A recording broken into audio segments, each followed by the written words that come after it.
தேசபந்துக்கு எதிராக சபாநாயகரிடம் கையளிக்கப்பட்ட பிரேரணை. பில்லியன் கணக்கில் EPF செலுத்தாத நிறுவனங்கள். வெளியான தகவல்.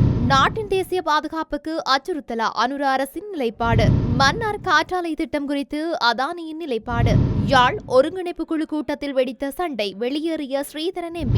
பிரித்தானியா விதித்துள்ள தடை கண்டனம் வெளியிட்டுள்ள நாவல். சிறையுணவை தவிர்த்த தேசபந்துவுக்கு கிடைத்த சலுகை. பண்டிகை காலம் நெருங்கும் நிலையில் அரிசி வியாபாரிகள் விடுத்துள்ள எச்சரிக்கை.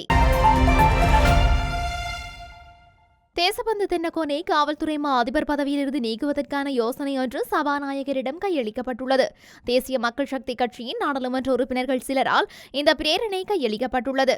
அந்த பிரேரணையில் தேசிய மக்கள் சக்தியை அங்கத்துவப்படுத்தும் 115 நாடாளுமன்ற உறுப்பினர்கள் கையொப்பமிட்டுள்ளதாக பிரதி அமைச்சர் அரங்க குணசேகர தெரிவித்துள்ளார். முன்னாள் காவல்துறை அதிபர் தேசபந்து தென்னகோனுக்கு எதிராக நம்பிக்கையில்லா தீர்மானம் கொண்டுவர தேசிய மக்கள் சக்தி முடிவு செய்துள்ளதாக தெரிவிக்கப்படுகின்றது. இதன் அடிப்படையில் நம்பிக்கையில்லா பிரேரணை இன்று பிற்பகல் 12:15 மணிக்கு நாடாளுமன்றத்தில் சபாநாயகரிடம் சமர்ப்பிக்கப்பட உள்ளதாக தெரிவிக்கப்படுகின்றது. வெலிகம பகுதியில் உள்ள ஒரு ஹோட்டலுக்கு முன்னால் நடந்த துப்பாக்கிச்சூடு சம்பவம் தொடர்பாக கைது பிடியாணை பிறப்பிக்கப்பட்டு 20 நாட்களுக்குள் தேடுதலுக்கு பிறகு தேசபந்து தென்னகோன் சமீபத்தில் மாத்தறை நீதவான் நீதிமன்றத்தில் சரணடைந்தார். இந்த நிலையில் அவரை காவலில் எடுத்த காவல்துறையினர் நீதிமன்றில் முன்னிலைப்படுத்தியதை அடுத்து ஏப்ரல் 3ஆம் தேதி வரை விளக்கமறியல் வைக்க உத்தரவிடப்பட்டு தற்போது தும்பர சிறைச்சாலையில் அடைக்கப்பட்டுள்ளார். தற்போது அவருக்கு எதிராக நம்பிக்கையில்லா பிரேரணை கொண்டுவர தீர்மானிக்கப்பட்டுள்ளமையும் குறிப்பிடத்தக்கது. நாட்டில் உள்ள 22,450க்கும் அதிகமான நிறுவனங்கள் ஊழியர் சேமலாப நிதியத்திற்கான பணத்தை வைப்பு செய்யவில்லை என தகவல்கள் வெளியாகியுள்ளது.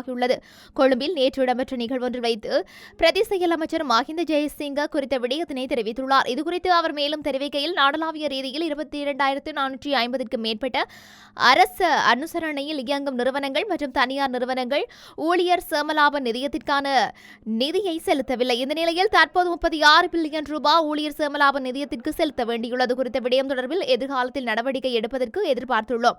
டிஜிட்டல் அமைச்சுடன் ஒருங்கிணைந்த வேலை திட்டங்கள் முன்னெடுக்கப்பட்டுள்ளன. இந்த வேலை திட்டங்களூடாக பெரும்பாலான விடயங்களை டிஜிட்டல் மயப்படுத்துவதற்கு எதிர்பார்த்துள்ளோம். இதன் அடிப்படையில் தற்போது நிலவும் பல்வேறு பிரச்சினைகள் குறைபாடுகள் நிவர்த்திக்கப்படும் என பிரதி தொழில் அமைச்சர் தெரிவித்துள்ளார்.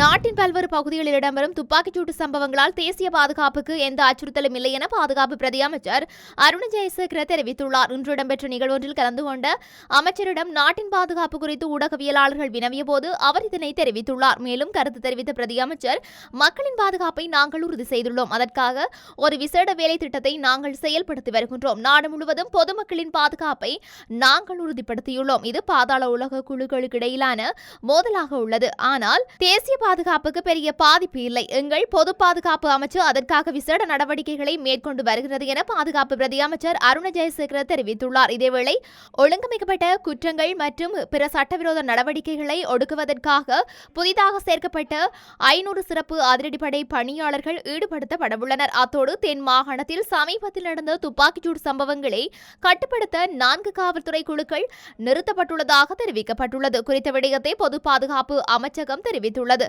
இந்த புதிய சிறப்பு அதிரடிப்படை உறுப்பினர்கள் விரைவில் தங்கள் பயிற்சியை முடித்துவிட்டு பணிக்கு வருவார்கள் என பொது பாதுகாப்பு அமைச்சர் ஆனந்த் விஜயபால தெரிவித்துள்ளார்.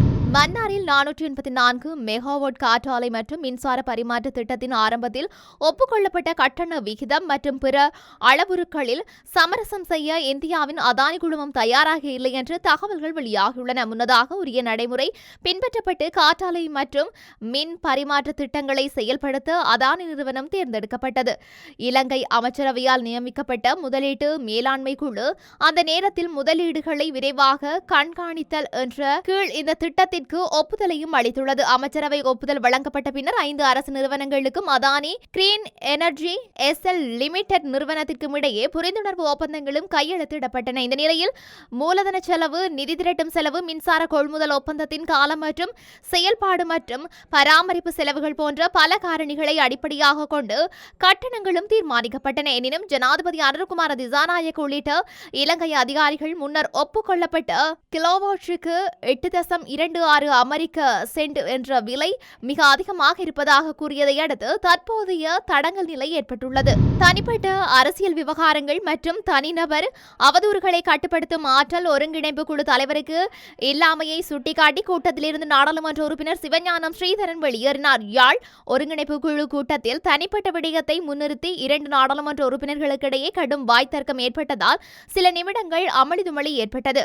வலிவடக்கில் முன்னெடுக்கப்படும் மின் இணைப்பு விடயம் தொடர்பில் விவாதம் முன்வைக்கப்பட்ட போது ஆளும் தரப்பு நாடாளுமன்ற உறுப்பினரான இளங்குமரன் மற்றும் நாடாளுமன்ற உறுப்பினர் அர்ச்சுனா இடையே ஏற்பட்ட வாக்குவாதம் அவர்களது தனிப்பட்ட விடயங்களை முன்னிறுத்தியதாக மாறியது. குறிப்பாக 2 நாடாளுமன்ற உறுப்பினர்களும் மற்றவரது காதல் விடயங்கள், மோசடி மற்றும் பெண்களை ஏமாற்றிய கதைகள், நிதி மோசடிகள் உள்ளிட்ட பல விடயங்களை முன்னிறுத்தி நூற்றுக்கணக்கான அதிகாரிகள் முன்னிலையில் குடும்ப சண்டையிட்டனர். இந்த நிலையில் குறித்த விவாதத்தை இடைநிறுத்துமாறு நாடாளுமன்ற உறுப்பினர் ஸ்ரீதரன் ஒருங்கிணைப்பு குழு தலைவரிடம் வலியுறுத்தினார். ஆனால் ஒருங்கிணைப்பு குழு தலைவர் குறித்த இருவரையும் கட்டுப்படுத்த முடியாது ஆளுமையற்றவராக காணப்பட்டார். ஒருங்கிணைப்பு குழு தலைவரின் ஆளுமையற்ற நிலையை அவதானித்த நாடாளுமன்ற உறுப்பினர் ஸ்ரீதரன் கூட்டத்தை விட்டு வெளியேறி சென்றிருந்தமை குறிப்பிடத்தக்கது.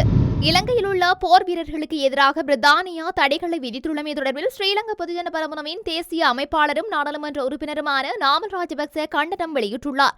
இதுகுறித்து நாமல் ராஜபக்ச தனது உத்தியோகபூர்வ எக்ஸ் தளத்தில் இன்று பதிவொன்றினை வெளியிட்டுள்ளார். அந்த பதிவில் குறிப்பிட்டுள்ளதாவது, பிரித்தானியாவின் இந்த தடைகள் மனித உரிமைகள் பற்றியவை அல்ல, மாறாக விடுதலை புலிகளின் ஆதரவாளர்களின் தொடர்ச்சியான செல்வாக்கின் விளைவாகும். இது நீதியல்ல. சில மேற்கத்திய அரசியல்வாதிகள் பணத்தின் மூலம் செல்வாக்கு செலுத்தி சலுகைகளை அனுபவித்து நமது தேசத்தின் நல்லிணக்கத்தை அவதானத்திற்கு உட்படுத்துவதாகும். இன்று நாம் அனுபவிக்கும் சுதந்திரம் கடினமான முடிவுகளால் பெறப்பட்டது என்பதை வடக்கு மற்றும் தெற்கு மக்கள் புரிந்து கொள்ள வேண்டும். இந்த தடைகளூடாக நமது இராணுவத்தின் மன உறுதி வீழ்ச்சியடையக்கூடும். இதுபோன்ற மற்றொரு நெருக்கடி ஏற்பட்டால் இராணுவத்திற்கு போராடுவதற்கு தைரியமில்லாமல் போகலாம். அத்துடன் இந்த தடைகளுக்கு பின்னால் உள்ளவர்கள் தமிழ் சமூகத்தின் பாதுகாப்பை பற்றி கவலைப்படவில்லை. சமூகங்களுக்கு இடையிலான நல்லிணக்கத்திற்கு ஒருபோதும் எவரையும் தடையாக இருக்க அனுமதிக்க மாட்டோம். இதன்போது சில சர்வதேச அரசு சாரா நிறுவனங்கள் மூலம் சமூகங்களுக்கு இடையில் பிரிவினையை ஏற்படுத்துவதற்காக சலுகைகளை பெறும் சில தமிழ் அரசியல்வாதிகளின் நிகழ்ச்சி நிரலுக்கு தமிழ் சமூகம் ஆளாக வேண்டாம். இதற்கிடையில் வெளிநாட்டு சக்திகள் இலங்கை சமாதானத்தை ஏற்படுத்தி கொடுத்தவர்களை தாக்கும்போது அரசாங்கம் அவர்களை பாதுகாக்கின்றதா அல்லது மௌனமாக இருக்கின்றதா? அனைத்து சந்தர்ப்பங்களிலும் தமது போர் வீரர்களை பாதுகாப்போம். அவர்கள் செய்த தியாகங்கள் நமது சமாதானத்தை பாதுகாத்தன. அவர்களுடைய பாரம்பரியத்தையும் சீர்குலைக்க நாங்கள் ஒருபோதும் அனுமதிக்க மாட்டோம் என குறிப்பிடப்பட்டுள்ளது.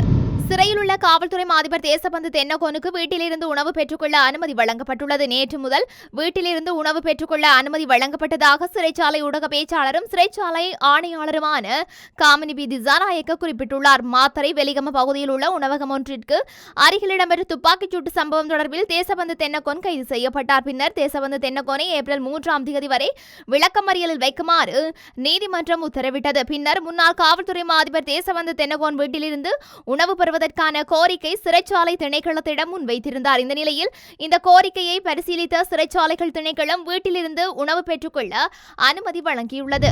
எதிர்வரும் புதுவருட காலத்தில் சம்பா, கீரி சம்பா உள்ளிட்ட பல்வேறு அரிசி வகைகளுக்கு பாரிய தட்டுப்பாடு ஏற்படக்கூடும் என அரிசி வியாபாரிகள் சங்கத்தினர் எச்சரித்துள்ளனர். சீரற்ற காலநிலையால் முறையான அறுவடையை பெற முடியாமல் போனதே இதற்கு காரணம் என விவசாயிகள் சுட்டிக்காட்டியுள்ளனர். தற்போதுள்ள நெற்பயிர்களை அறுவடை செய்வதற்கு தேவையான இயந்திரங்களை கண்டுபிடிப்பதில் சிரமம் ஏற்பட்டுள்ளதாகவும் அவர்கள் குறிப்பிட்டுள்ளனர். இதேவேளை அரிசி நெருக்கடியின் போது சந்தையை நிர்வகிக்கும் அதிகாரத்தை அரசாங்கம் இழந்ததாக தேசிய விவசாய சங்கம் சுட்டிக்காட்டியுள்ளது.